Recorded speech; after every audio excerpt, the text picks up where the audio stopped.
17-year-old Brianna sat in seat 1A, her wrists burning against the cold metal of zip-tie handcuffs. Tears streamed down her face, not from fear, but from a seething, silent rage. A flight attendant stood over her, smugly holding Brianna's custom laptop like a trophy, announcing to the first-class cabin that they had secured the thief. They thought they were heroes. They thought they were protecting the elite from a stowaway. But as the plane taxied back to the gate and the cabin door reopened, the color drained from the captain's face. The man walking up the jet bridge wasn't just a worried parent. He was the man who signed their paychecks, and he was coming for blood. This is the story of how one judgmental crew made the biggest mistake of their lives, and the brutal karma that followed. The chaos started quietly, as most disasters do. Flight 409 from New York to London was boarding. It was a flagship route, the kind of flight where the first-class cabin wasn't just seats. It was individual suites with sliding privacy doors, heated leather, and champagne poured before the wheels even moved. Brianna Clark adjusted her oversized grey hoodie, pulling it slightly further over her forehead. She was exhausted. She had just finished a 6-week intensive coding boot camp in Silicon Valley and was flying to London to meet her father for a much-needed vacation. She wasn't dressed for the part of a first-class passenger. She wore faded joggers, scuffed sneakers, and had a pair of large, noise-cancelling headphones resting around her neck. She found seat 1A, the prime spot.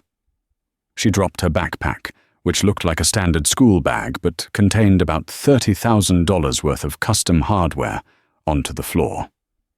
She sat down, exhaling a long breath, and immediately pulled out her laptop. It was a prototype model, unreleased, with no logo on the lid, just a sleek, matte black finish. She didn't notice the eyes on her at first. 2 rows back, Mrs. Eleanor Higgins was settling into seat 2F. Eleanor was the type of woman who wore her wealth like armor. Heavy gold jewelry, a scarf that cost more than a Honda Civic, and an expression that smelled something bad permanently. She was traveling with her husband, Robert, who was currently arguing with a gate agent about his luggage.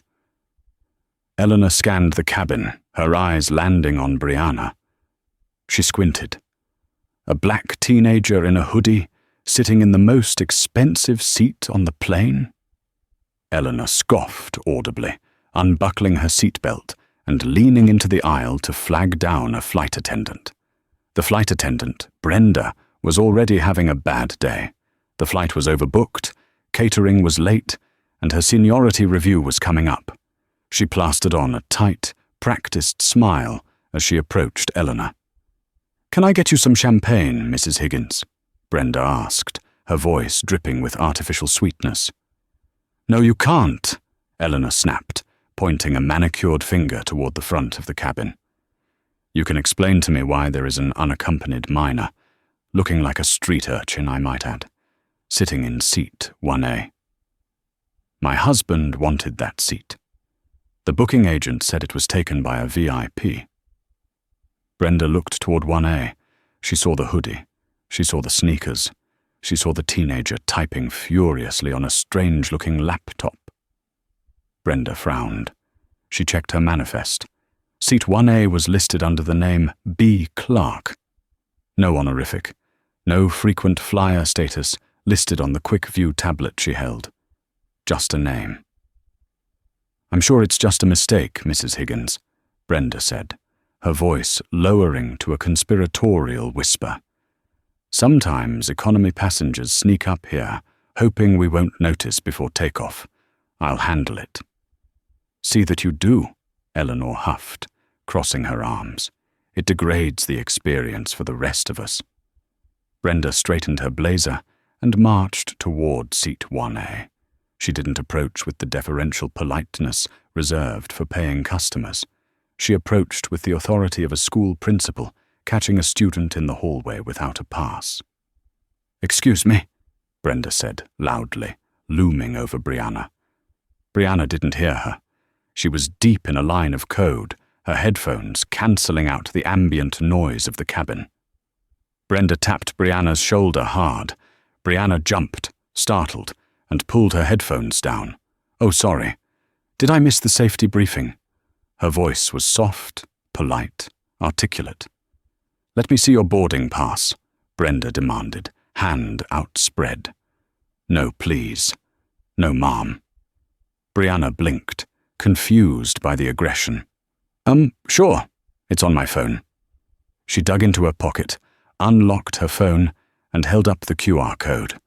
Brenda snatched the phone from her hand, scanning it with her eyes rather than the machine. "Seat 1A, B. Clark." It looked legitimate, but Brenda's bias was already writing a different story. "This is a digital pass," Brenda said skeptically. "Anyone can Photoshop these. Where is your physical ticket?" "I didn't print one," Brianna said, reaching for her phone back. "I used the app. Look, if you scan it, it'll show up." "I don't need to scan it to know you're in the wrong seat," Brenda said, her voice raising enough that other passengers were now watching. Eleanor Higgins was craning her neck, a smirk playing on her lips.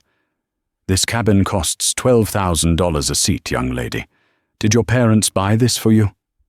Brianna stiffened. She knew this tone. She knew this look. "My father purchased the ticket, yes. Is there a problem?" "The problem," Brenda said, crossing her arms, "is that we have a wait list of actual paying customers, and I suspect you've either used a stolen credit card or you're a staff dependent who bumped themselves up illegally. I'm going to need you to gather your things and move to economy while we sort this out." Brianna felt the heat rise in her cheeks. "I'm not moving. I have a valid ticket." "Scan it." "I am not going to argue with a child," Brenda snapped. "Move, now, or I'll have security escort you off." "Then get security," Brianna said, her voice shaking slightly, but her chin held high. "Because I'm not moving." The tension in the first-class cabin was thick enough to choke on. The other passengers were pretending to read their magazines, but every ear was tuned to the confrontation in 1A. Brenda turned red. Being defied by a teenager in front of VIPs was not part of the plan. She turned and marched back to the galley, grabbing the interphone. She didn't call the police, not yet. She called the purser, a man named Gary. Gary was a stickler for rules, but he was also lazy. He walked up the aisle, wiping his hands on a napkin. "What's the issue, Brenda?" "She refuses to move. She's belligerent," Brenda lied, pointing at Brianna. "And Gary, look at that laptop." Gary looked. Brianna had closed the lid, but the device looked industrial, high-tech, and decidedly unlike a consumer MacBook or Dell. "So?" Gary asked. "Mrs. Higgins in 2F says she saw that girl lurking near the lounge earlier," Brenda improvised, her voice low. "She thinks the girl swiped that laptop from a businessman in the terminal. That's probably how she hacked the ticket app." It was a ridiculous leap in logic, a fabrication built on nothing but prejudice. But Gary looked at the hoodie, then at Eleanor Higgins, who gave him a solemn nod of confirmation, and made up his mind. Gary approached Brianna. He was larger, more imposing. "Miss," Gary said, his voice booming, "we have reason to believe you are in possession of stolen property and are flying on a fraudulent ticket. We are currently at the gate. You have two choices. You walk off this plane on your own legs, or we drag you off." Brianna's hands were trembling. She gripped the armrests. "This is harassment. I want to speak to the pilot. I want to call my dad." "You're not calling anyone," Brenda interjected, reaching down and grabbing the laptop from Brianna's tray table. "Hey, don't touch that!" Brianna screamed, lunging forward to grab her property. That laptop contained the only copy of her final project, months of work encrypted with biometric keys only she could access. "Assault!" Brenda shrieked, jumping back and clutching the laptop to her chest. "She attacked me! She just attacked a flight crew member!" It was a lie. Brianna had barely brushed Brenda's sleeve. But on an airplane, the word of the crew is law. Gary didn't hesitate. He pulled a pair of heavy-duty plastic zip-tie restraints from his pocket, standard issue for unruly passengers. He lunged at Brianna. "Get off me!"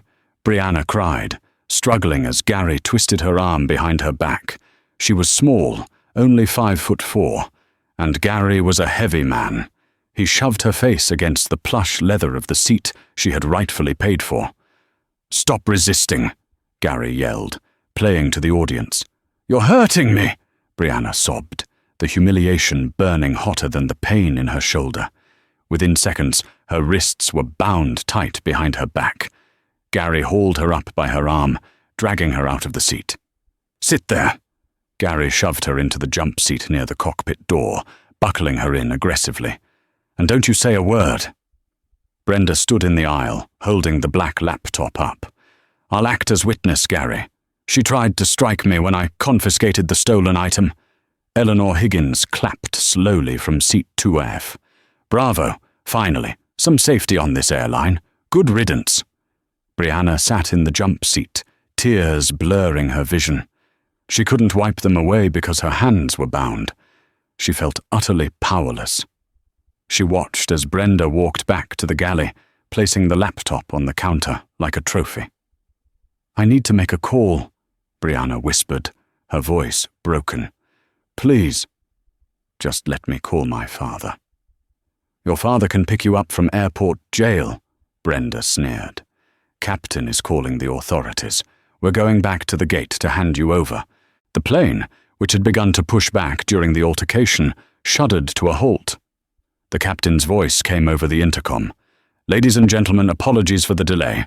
We have a security incident on board, and will be returning to the gate to have law enforcement remove a passenger. Please remain seated." Brianna closed her eyes.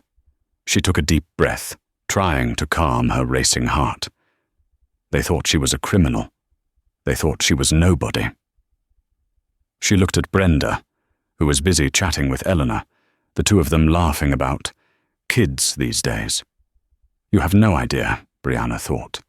"You have absolutely no idea what you've just done." The plane docked. The seatbelt sign dinged off. "Security is on the way," Gary said, standing over Brianna. "Actually," Brianna said, her voice suddenly steady, cold and razor-sharp. She looked Gary dead in the eye. "I don't think it's security." "Excuse me?" Gary frowned. "My watch." Brianna nodded her head toward her wrist, which was currently bound behind her back. "It has a distress beacon. I triggered it the moment you touched me. It sends a priority alert to my emergency contact with my GPS location and an audio recording of the last 5 minutes." Gary laughed. "A distress beacon? Who is your daddy, James Bond?" "No," Brianna said calmly. "But he is the man who just bought the controlling stake in this airline's parent company this morning. And if I'm not mistaken..." She looked out the porthole window of the exit door. A fleet of black SUVs had just swarmed the tarmac, surrounding the plane. They weren't police cars. They were private security. And leading them, marching up the stairs to the jet bridge with a face like thunder, was a tall man in a bespoke suit. "He's here," Brianna whispered. The cabin door flew open. It wasn't the airport police. It was Raymond Clark. And he didn't look like he was there to negotiate. The silence that fell over the first-class cabin was heavy, suffocating. The air conditioning hummed, but it felt like the oxygen had been sucked out of the room. Gary, the burly purser who had just manhandled a teenage girl into zip ties, stood in the aisle, his chest heaving slightly from the exertion. He looked toward the open cabin door, expecting 2 airport police officers to shuffle in with clipboards. Instead, a man in a charcoal 3-piece suit stepped onto the plane. Raymond Clark was 6'3", built like a linebacker who had pivoted to corporate warfare. He didn't just walk, he occupied space. He radiated a terrifying, cold energy that made the hairs on the back of your neck stand up. Behind him were not police officers, but 3 men in tactical suits with private security emblazoned on their vests, earpieces coiled tight against their necks. Gary blinked. "Excuse me? This is a restricted area. Sir, you need to step back to the terminal." Raymond didn't even look at Gary. It was as if Gary was a piece of furniture, a particularly ugly, irrelevant piece of furniture. Raymond's dark eyes scanned the cabin, bypassing the gaping mouth of Eleanor Higgins in 2F, bypassing the frozen Brenda holding the laptop. His eyes locked onto the jump seat near the cockpit. He saw Brianna. He saw the tears tracking through the dust on her cheek. And then he saw her hands. The moment Raymond saw the plastic zip ties binding his daughter's wrists, the temperature in the cabin seemed to drop 10 degrees. His jaw muscle feathered once, a small, dangerous tick that Brianna knew meant scorched earth. "Daddy!" Brianna choked out, the single word cracking the silence. Raymond moved. He didn't run, but he crossed the distance in 2 long strides. "Sir, you cannot approach the prisoner!" Gary shouted, stepping in Raymond's path, putting a hand on Raymond's chest to stop him. It was the last mistake Gary would make as a free man. One of the security guards behind Raymond moved with blurred speed. He grabbed Gary's wrist, twisted it with precise, agonizing pressure, and shoved the purser against the galley wall. "Do not touch Mr. Clark," the guard growled. Raymond ignored the scuffle entirely. He knelt in front of Brianna, his face, usually a mask of corporate stoicism, softened into pure heartbreak. "Bri, are you hurt?" "My shoulder," Brianna whispered, sniffing. "He twisted it, and the ties are too tight. My hands are numb." Raymond's eyes shifted to the zip ties cutting into her skin. He reached into his pocket, produced a small, silver penknife, and sliced the plastic with surgical precision. Brianna's arms fell forward. She groaned as the blood rushed back into her hands. Raymond gently took her wrists, inspecting the angry red welts forming there. He turned her hands over, checking for broken skin. Then he stood up. He turned slowly to face the cabin. The softness was gone. The heartbreak was gone. In its place was a look of such concentrated fury that Brenda, still holding the laptop, actually took a step back. "Who did this?" Raymond asked. His voice wasn't loud. It was a low baritone rumble, deadly quiet. "I want the name of the person who put hands on my daughter." Gary was still pinned against the wall by the security guard, gasping. She's a security threat. She refused to move. She's flying on a fraudulent ticket." Brenda found her voice, though it was shrill and shaking. "Sir, you are interfering with a federal flight crew. That girl is a thief. She stole that laptop." Brenda held up the black computer like a shield. "We were just following protocol." Raymond looked at Brenda. He looked at the laptop. A dark, humorless smile touched his lips. "A thief," Raymond repeated. "Yes," Eleanor Higgins piped up from seat 2F, unable to keep quiet. She adjusted her silk scarf, trying to project authority. "I saw her. She looks like a vagrant. She doesn't belong in first class. These attendants are heroes for protecting us, and frankly, your intrusion is delaying our flight to London." Raymond looked at Eleanor. "Mrs. Higgins, is it?" Eleanor blinked, surprised he knew her name. "Yes. And my husband, Robert." "Robert Higgins," Raymond said, his mind accessing a mental database. "CEO of Higgins Logistics. You're currently negotiating a shipping contract with Clark Global Industries for your European distribution." Robert Higgins, who had been trying to remain invisible in seat 2E, turned pale. He sat up straight. "Wait, Clark? As in, Raymond Clark? I am Raymond Clark, Raymond said, buttoning his suit jacket. And as of 8:02 a.m. this morning, my holding company, Clark Global, finalized the acquisition of Sovereign Airlines. I own this plane. I own the fuel in the wings. I own the gate we are parked at. He turned his gaze back to Brenda and Gary.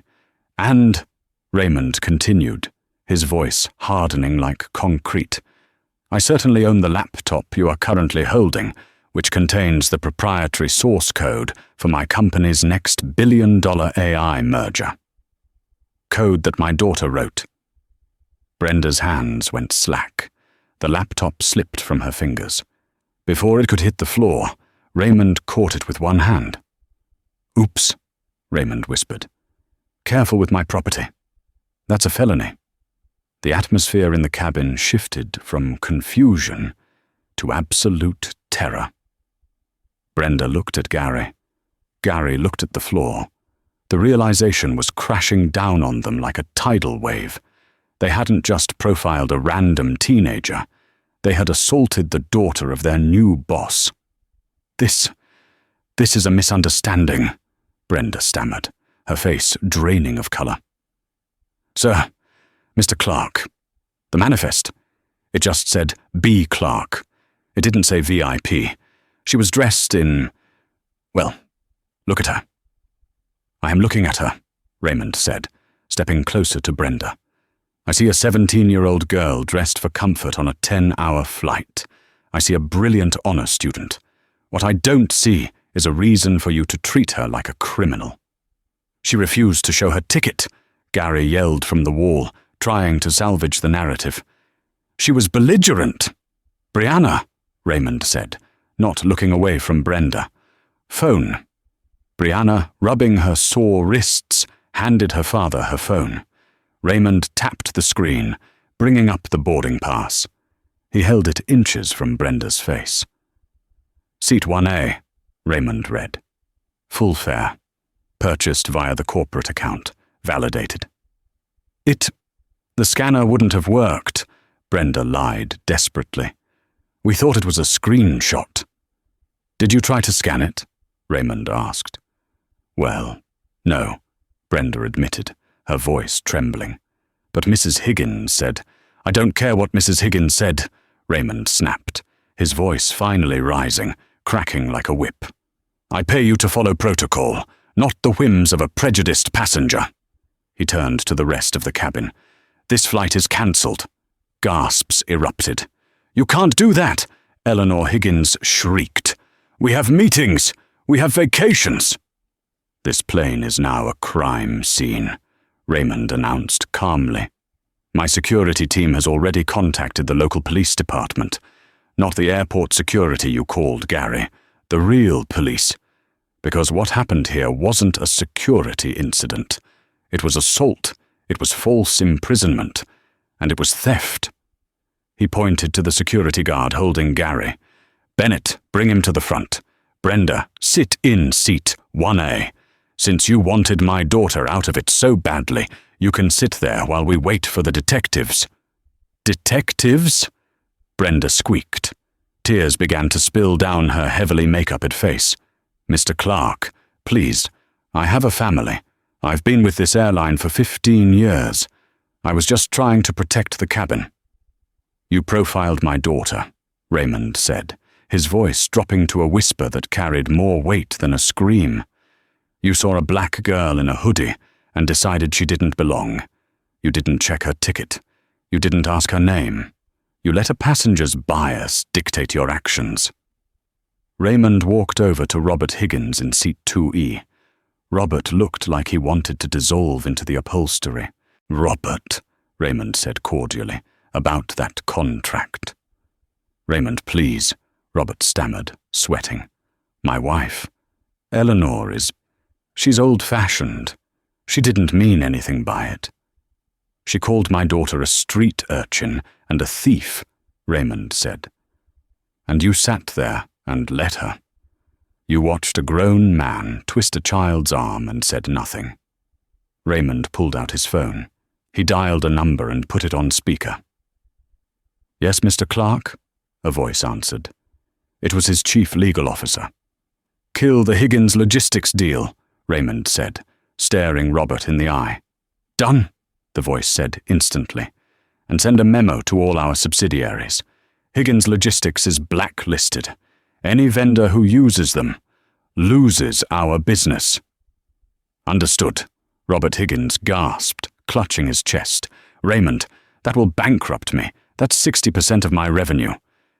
Karma is a bitch, Robert, Raymond said, hanging up. And so is poverty. I suggest you get used to it. Maybe next time you'll teach your wife some manners. Eleanor Higgins began to sob loudly. You monster! You can't do this! I just did, Raymond said. He turned back to the crew. The police sirens were audible now, wailing across the tarmac.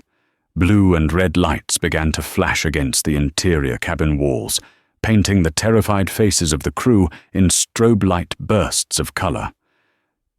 Now, Raymond said, turning to Brianna, let's talk about what really happened. Bri, open the laptop. Brianna sat in seat 1B, next to where Brenda was nervously weeping in 1A. Her wrists were bruising, dark purple marks forming against her skin. She opened the matte black laptop. The system records everything, Brianna said, her voice raspy. It's a security feature I wrote. If the gyroscope detects a struggle or sudden impact, it starts a rolling buffer recording of the ambient audio and activates the webcam. She typed in a complex string of commands. A waveform appeared on the screen. This is from 10 minutes ago, Brianna said. She hit play. The audio was crystal clear. It played through the laptop's high-quality speakers, echoing through the silent first-class cabin. I'm not moving. I have a valid ticket. Scan it, Brianna's voice. I am not going to argue with a child. Move. Now. Or I'll have security escort you off. Brenda's voice. Then came the rustling sounds. Hey, don't touch that. Assault! She attacked me. She just attacked a flight crew member. Brenda's voice, shrieking. Raymond paused the recording. He looked at Brenda. I hear you screaming, assault. But the video. He pointed to the screen. The webcam had captured a wide-angle shot of the ceiling and Brenda's torso. It showed Brenda lunging for the laptop. It showed Brianna pulling back. It showed Brenda stumbling back on her own accord, creating the fake drama. Brianna had never touched her. You lied, Raymond said. You fabricated an assault charge to justify restraining a minor. He hit play again. Get off me! You're hurting me! Sit there and don't you say a word. Bravo! Finally, some safety on this airline. Good riddance. Eleanor's voice. Raymond closed the laptop. The silence that followed was absolute. The evidence was irrefutable. It wasn't just bad customer service, it was criminal misconduct. 2 uniformed police officers, accompanied by a detective in a trench coat, boarded the plane. The captain, who had been hiding in the cockpit, finally emerged, looking pale and shaken. What is going on here? The captain asked, trying to assert control. Captain, Raymond said, I'm Raymond Clark. I believe you received the memo regarding the ownership change. The captain swallowed hard. Yes, sir. Good. You're relieved of duty pending a drug test and a review of why you allowed your purser to assault a passenger without intervening, Raymond said dismissively. He turned to the police. Officers, I'd like to file charges against these 2 individuals. He pointed to Gary and Brenda. Charges? The detective asked, looking at the scene. For what? Assault and battery against a minor, false imprisonment, theft of property valued over $5,000. And filing a false report, Raymond listed them off like he was ordering lunch. That's ridiculous, Gary shouted. I was doing my job. Officers, Raymond said, handing the detective a flash drive he had just plugged into Brianna's laptop. This drive contains the audio and video evidence of the encounter. It shows unprovoked aggression, physical harm, and a conspiracy to frame the victim. The detective looked at Gary, then at the bruising on Brianna's wrists. He nodded to his officers. "Sir, ma'am, turn around and place your hands behind your back," the detective said to Gary and Brenda. "No," Brenda wailed, as the officer pulled her out of seat 1A. "You can't arrest me. I'm in the middle of a shift." "You're not in the middle of anything anymore," Raymond said coldly.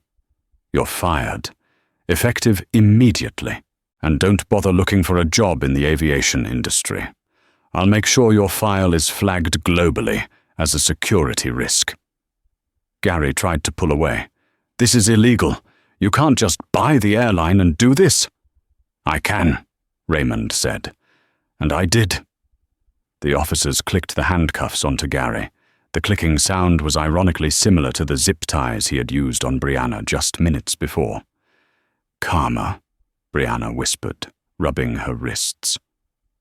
As the police dragged the sobbing crew members off the plane, Eleanor Higgins stood up. She looked terrified, but she still had her pride.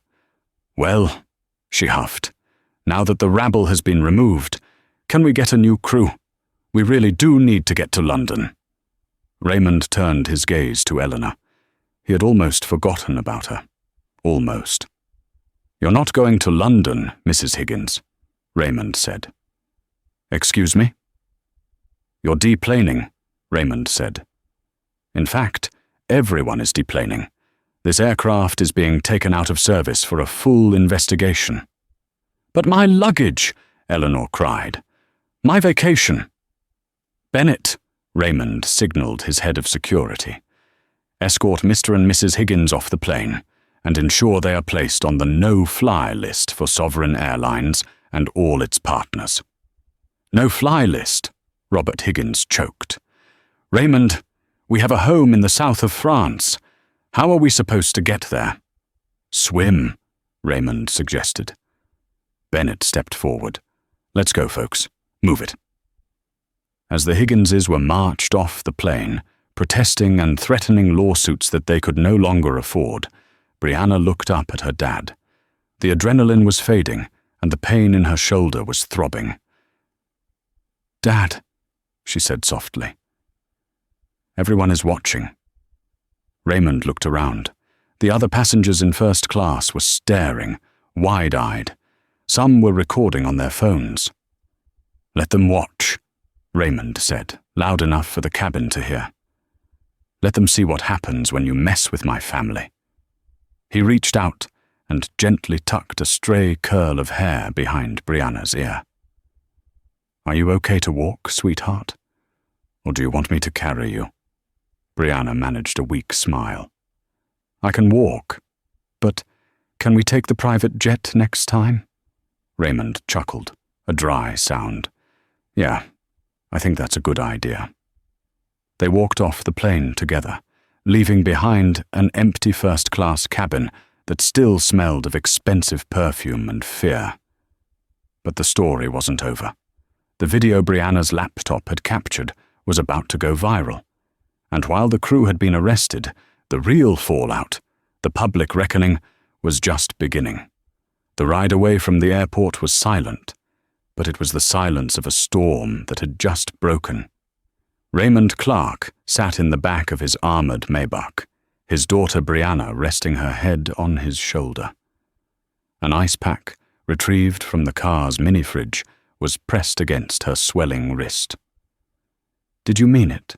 Brianna asked quietly, looking out at the passing highway lights. "About destroying the Higgins deal?" Raymond took a sip of sparkling water, his eyes fixed on the tablet in his lap, where his legal team was already sending updates. "Brianna, I didn't just mean it. It's already done. The termination letter was sent 3 minutes ago. Higgins Logistics stock has dropped 12% in after-hours trading just on the rumor of the deal falling through." He turned to her, his expression softening. "Money is a tool, Brie. Power is a tool. But family? Family is the only thing that matters. When they hurt you, they declared war on me, and I never lose a war." While the Clarks retreated to their penthouse sanctuary, the world outside was beginning to catch fire. A passenger in seat 3A, a tech blogger named Liam Peterson, had been recording the entire incident on his phone from the moment Raymond walked onto the plane. He hadn't intervened because he was scared, but he knew he held dynamite in his hands. At 9:45 p.m., Liam hit upload on Twitter and TikTok. He titled the video, "CEO Dad Buys Airline to Save Daughter from Racist Crew. Instant Karma." By 10:15 p.m., the video had 10,000 views. By midnight, it had 2 million. The internet did what the internet does best. It became a vigilante mob. The hashtags Orsha Flight 409, Orsha Fire Brenda, and Orsha Boycott Sovereign, until people realized Clark had already cleaned house, began trending globally.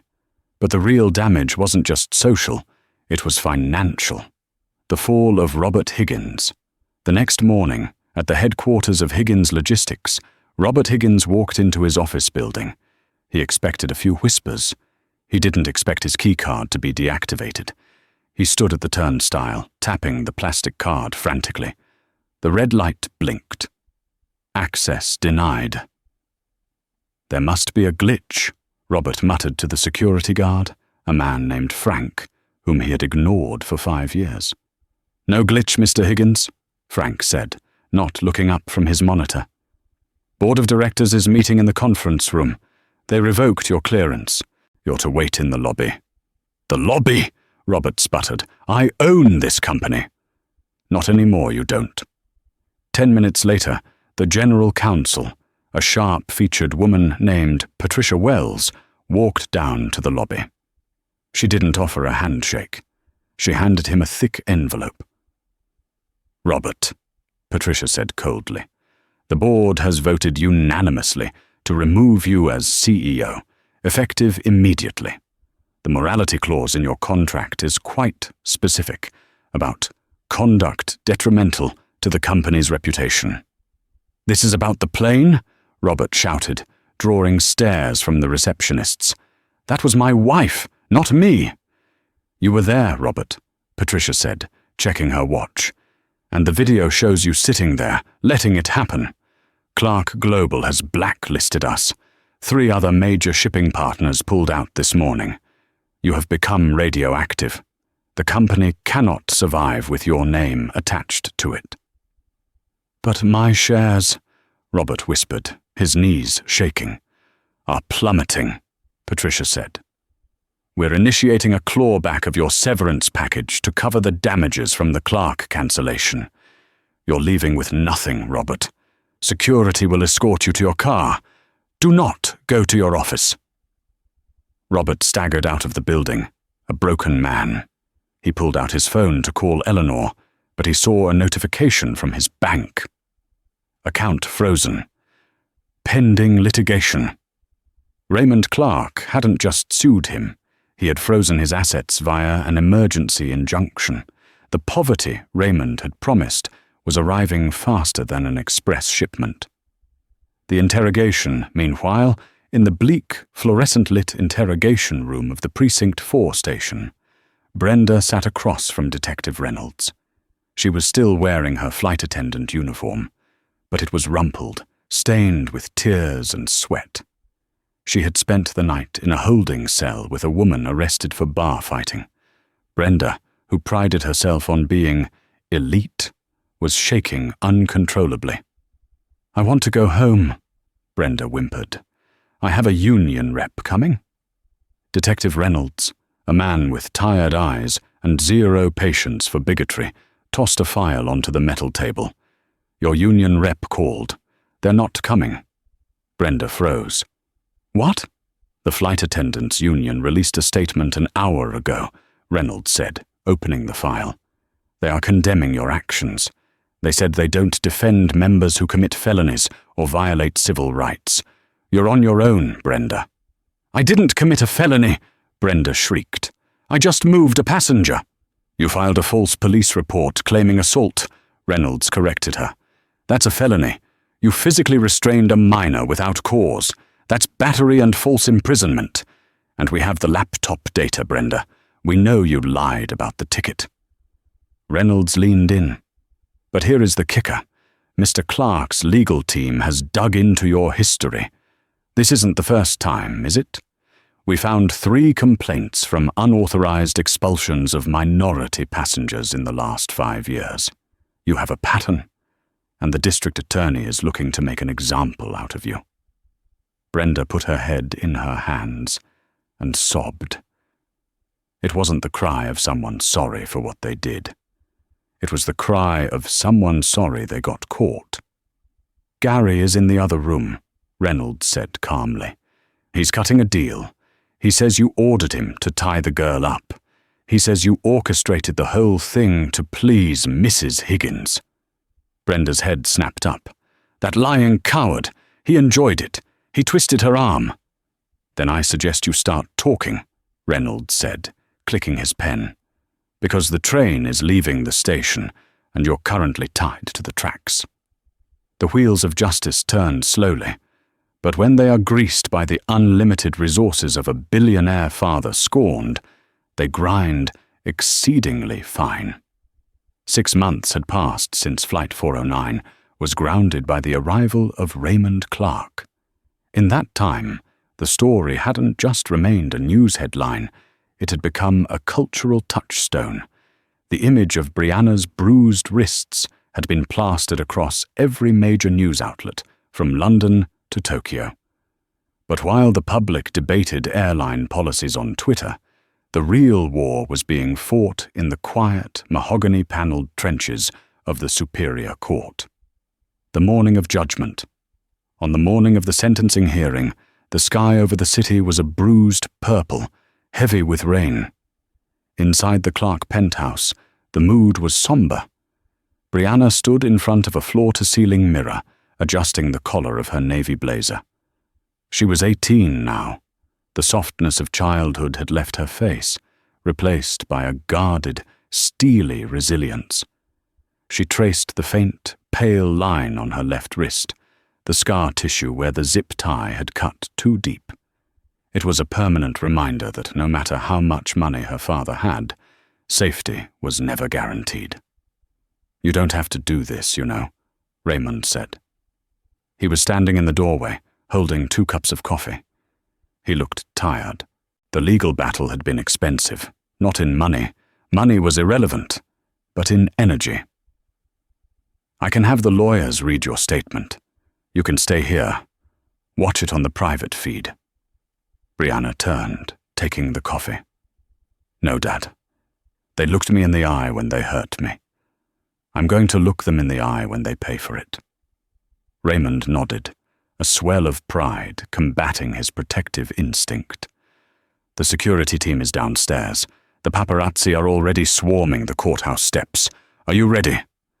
I'm ready, Brianna said, though her hand trembled slightly against the ceramic cup. The collapse of the Higgins dynasty. While the Clarks prepared for victory, the Higgins family was waking up to their new reality, a reality that tasted like ash.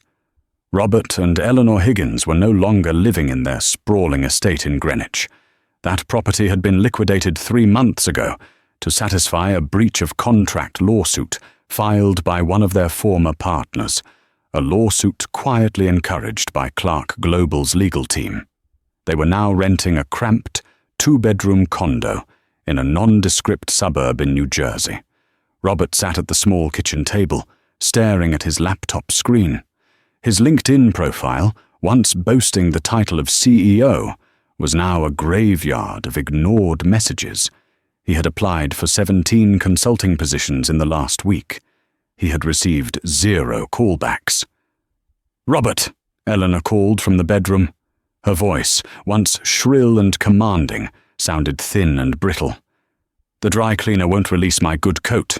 They said the credit card was declined again." Robert closed his eyes, pinching the bridge of his nose. "Use the debit card, Eleanor."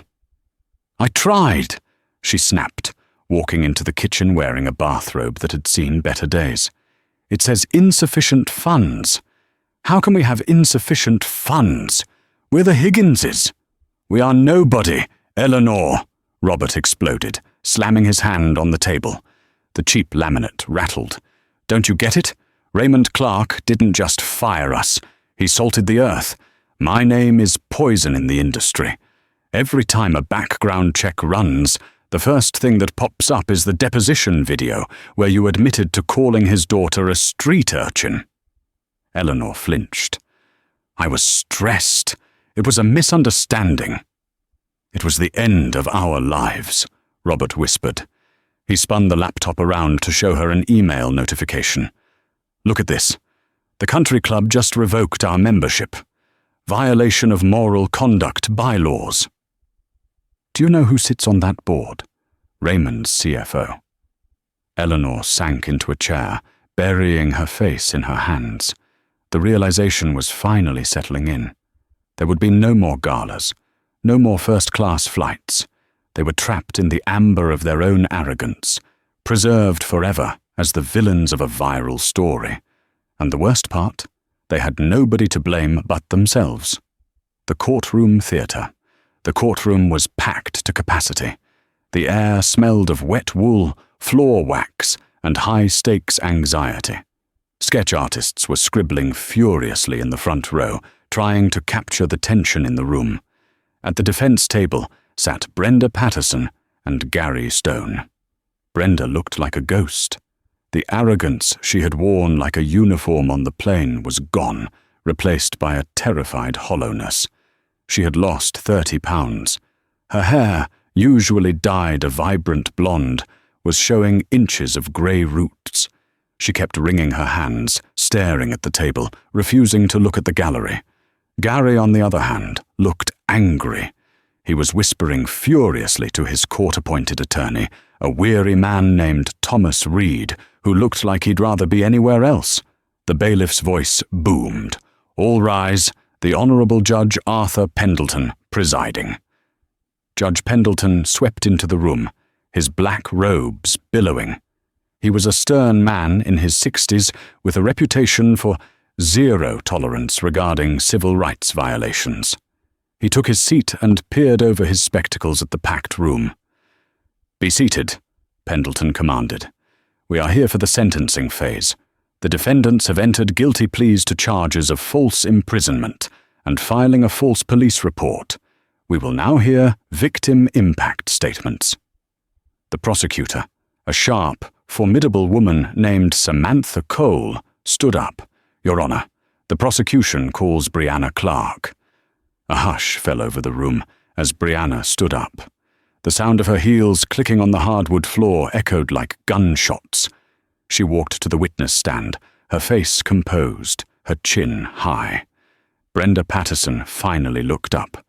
When her eyes met Brianna's, Brenda flinched physically, as if she had been slapped.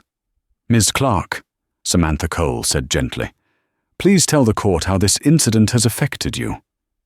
Brianna adjusted the microphone. She took a deep breath, scanning the room. She saw her father in the front row, his jaw set hard. "For the first month," Brianna began, her voice clear and unwavering, "I couldn't sleep without the lights on. Every time I closed my eyes, I felt the plastic digging into my wrists. I felt the weight of a grown man shoving me into a seat. I felt the humiliation of being paraded in front of strangers like a criminal."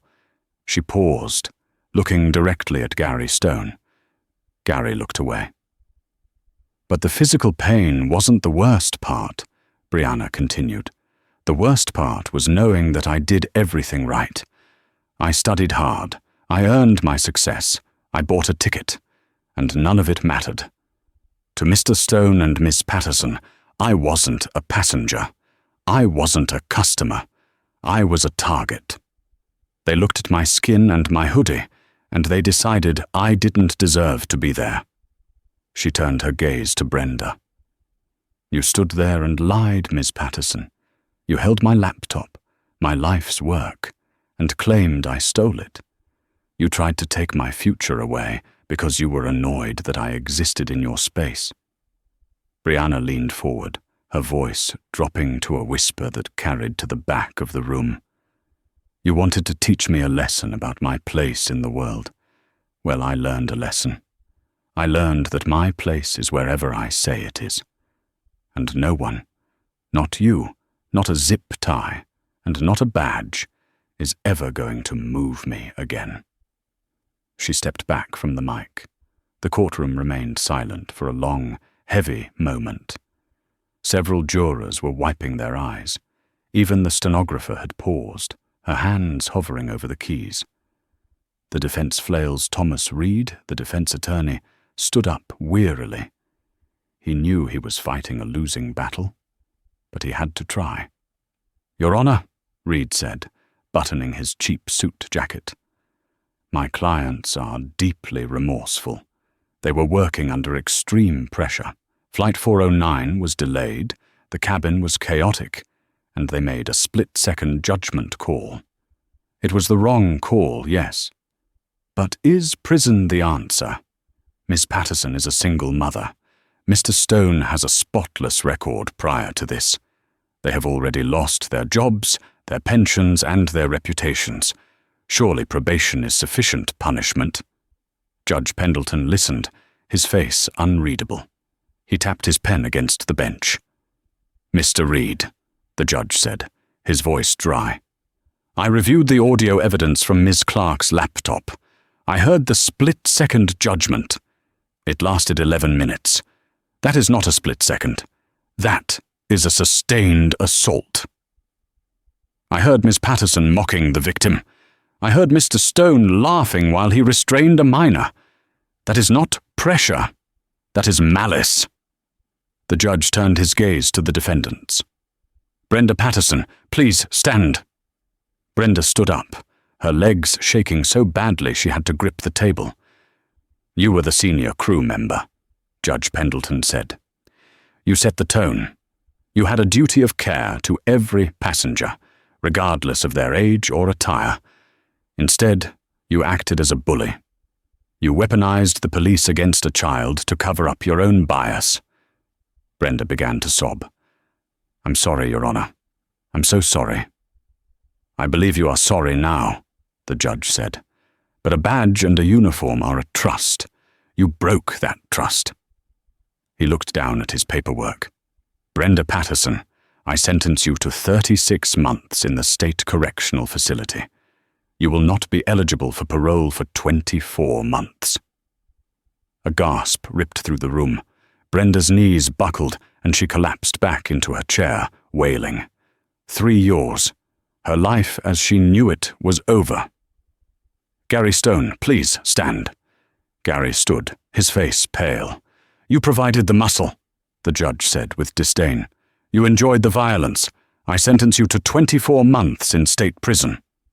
The gavel banged down with a sound like a thunderclap. "Bailiffs, take them into custody." As the officers moved in, clicking the handcuffs onto Brenda's wrists, cold, metal, unforgiving handcuffs, she looked frantically toward the gallery. She locked eyes with Brianna one last time. There was no defiance left, only a pleading, pathetic desperation. Brianna didn't look away. She didn't smile. She just watched. It was the cold, clinical observation of a balance sheet finally being zeroed out. Outside the courthouse, the rain had stopped. The air felt clean, washed new. Reporters swarmed the steps, microphones thrust forward like spears. Mr. Clark, are you happy with the verdict?" "Brianna, how do you feel?" Raymond shielded his daughter, guiding her toward the waiting SUV. But before they got in, Brianna stopped. She turned to the cameras. "I'm not happy," Brianna said, her voice caught by dozens of microphones. "Happiness would be having a flight where I was just a girl going on vacation. This isn't happiness. This is accountability. And I hope every company out there is watching. Because if you come for us, we won't just sit there. We will stand up." She ducked into the car, and the door slammed shut on the flashing bulbs. 1 year later, the summit. The darkness of the courtroom felt a lifetime away. The setting was the Moscone Center in San Francisco. The lights were dazzling, shifting hues of electric blue and violet. A crowd of 3,000 tech enthusiasts, investors and journalists sat in hushed anticipation. On the massive screen behind the stage, a single word pulsed in white light. Aura. Raymond Clark sat in the front row, reserved VIP seating. Next to him sat the former captain of Flight 409, a man named Captain Anderson. Anderson had been cleared of wrongdoing after the investigation proved he had been misled by his crew, but he had retired from flying. He now worked as the chief safety officer for Clark Global. They remained close, bonded by the trauma and the cleanup. "She's nervous," Anderson whispered. "No," Raymond smiled, adjusting his tie. "She's ready." Music swelled, a deep, bass-heavy synth track. The stage lights converged on the center. Brianna Clark walked out. She looked powerful. She wore a tailored black turtleneck and dark jeans, her hair braided back in intricate, regal rows. She wore no jewelry, except for a simple smartwatch on her left wrist. The applause was deafening. It rolled over the stage like a physical wave. Brianna waited for the noise to die down. She looked out at the sea of faces. 2 years ago, she began, her voice amplified and confident. I was told I didn't belong in a seat I paid for. I was told my technology, the prototype in my bag, was stolen because someone like me couldn't possibly have created it. A murmur of recognition went through the crowd. They knew the story. That day, I lost my faith in the system, Brianna said. But I found something else. I found a flaw in the way we protect our digital lives. We rely on passwords. We rely on trust. But trust is easily broken. She clicked a remote. The screen behind her changed to show a sleek, matte black smartphone interface. Introducing Aura Identity, Brianna announced. The world's first biodynamic encryption platform. It doesn't just scan your fingerprint. It learns your heartbeat. It recognizes the unique cadence of your typing. It knows you. She paused, a small, knowing smile playing on her lips. And it has a special feature I like to call the witness mode. If the device detects a forced struggle or rapid deceleration, it instantly uploads all camera and audio feeds to a secure, immutable cloud server. It creates a record that cannot be deleted, cannot be altered, and cannot be ignored. The crowd erupted. They understood the subtext. She had turned her trauma into a feature. She had monetized her own survival. We are giving the power back to the user, Brianna shouted over the applause. Because in this world, your truth is the most valuable thing you own. Protect it. As the presentation ended and confetti rained down from the ceiling, Raymond stood up, clapping until his hands stung. He watched his daughter, the CEO, the innovator, the survivor. Far away, in a grey prison cell in upstate New York, Brenda Patterson sat on a thin mattress. A small television, mounted in the corner of the common room, was playing the news. She saw the clip. She saw Brianna, glowing under the stage lights, the headline reading, Teen Tech Prodigy, launches billion-dollar startup. Brenda looked down at her own hands, rough from prison labor laundry duty. She looked at the grey walls. She looked at the life she had earned. She turned the TV off, but the silence that followed was louder than any applause. It was the silence of regret, heavy and eternal. Brianna Clark had not just survived Flight 409. She had soared above it. And as she looked out at the standing ovation, she knew that the view from here was better than first class. It was freedom. This story serves as a powerful reminder that prejudice isn't just cruel. It's a dangerous gamble. Brenda and the Higgins family bet their careers on the assumption that Brianna was powerless, only to find out she held the keys to their destruction. It proves that True strength isn't about being loud or aggressive. It's about having the receipts, the intelligence, and the resilience to turn a tragedy into a triumph. Brianna didn't just win a lawsuit. She built an empire on the very ground they tried to bury her in. If you felt the satisfaction of justice being served in this story, please smash that like button. It helps us bring you more dramatic stories of karma and redemption. Make sure to subscribe and turn on notifications so you don't miss our next upload. Have you ever experienced a moment where someone underestimated you? Let us know in the comments below. Thanks for watching, and see you next time.